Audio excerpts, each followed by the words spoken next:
আসসালামু আলাইকুম রহমতুল্লাহি আবরাকাত। সম্মানিত কোরআনের শিক্ষার্থী বন্ধুরা, আমরা অক্ষর শিক্ষা চার্টের একেবারেই শেষ পর্যায়ের দিকে চলে এসেছি। এরপরে আমরা তাজবিদের আলোচনাগুলি করব। তো এখানে আমরা আলোচনা করব সাধারণ মানুষ 29টি অক্ষরের মধ্যে মাত্র 15টি অক্ষরে ভুল করে, বাকি অক্ষরগুলোতে তেমন একটা ভুল হয় না উচ্চারণের ক্ষেত্রে বা মাখরাজের ক্ষেত্রে। তো এখানে লেখা আছে, নিম্নের সতর্কমূলক 15টি অক্ষর মাখরাজ ও সিফাত সহ বিশুদ্ধভাবে পড়ার অভ্যাস করুন। তাহলে বোঝাই যাচ্ছে যে এই অক্ষরগুলো আপনাকে বারবার রিপিট করতে হবে, বারবার আপনাকে অনুশীলন করতে হবে। যেমন হামজা অক্ষরে আমরা কি ভুল করি? হামজা অক্ষরের উচ্চারণ একটু শক্ত হবে উচ্চারণটা, যেমন হামজা জবর আ।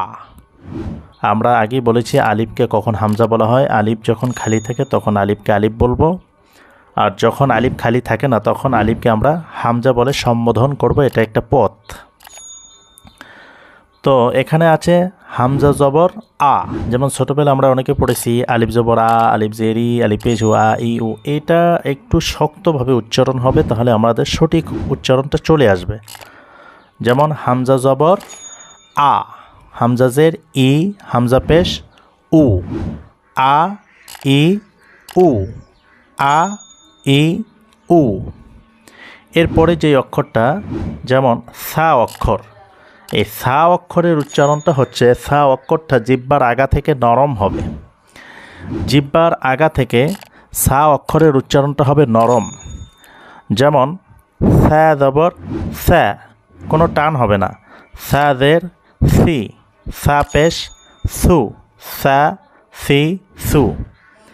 এরপরে জিম অক্ষরটা উচ্চারণ একটু শক্ত হবে, যেমন জিম পেশ জু, জিম জের জি, জিম জবর যা, জু জি যা। তাহলে সা যতটাই নরম, জিম ততটাই শক্ত।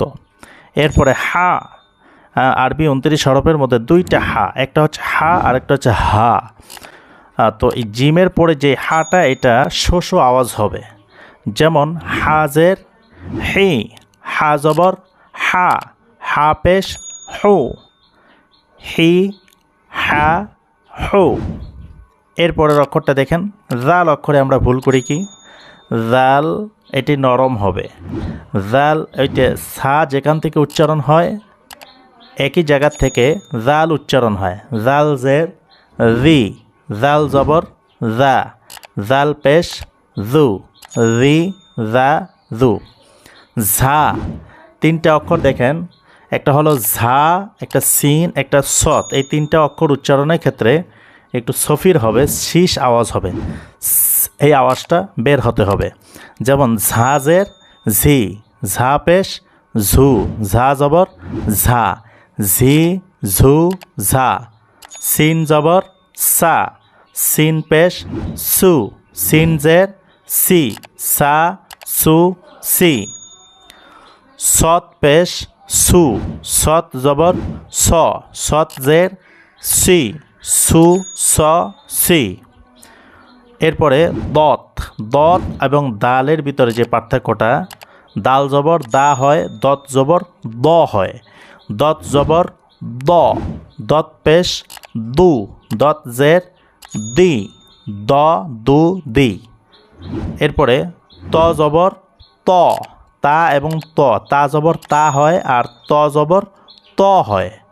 জবরে আকারের মতন উচ্চারণ হবে না। ত জবর ত, ত পেশ তু, ত জের তি, ত তু তি।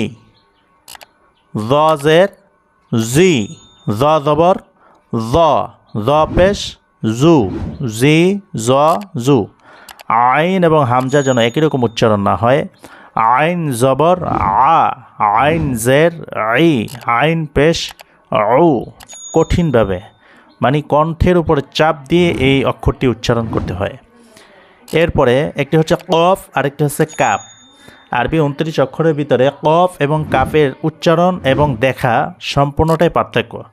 যেমন কফ জের ই, কফ জবর ক, কফ পেশ উ, ই ক উ, এটি ভারী হবে, মোটা হবে।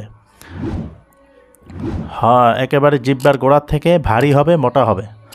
এরপরে ওয়াও, আমরা এই অ অক্ষরটা অনেকেই ভুল করি। ওয়াও পেশ উ, অজের আমরা যেই ভুলটা করি অজের ই পড়ি আমরা অনেকে, কিন্তু ই হবে না, অজের ওই হবে।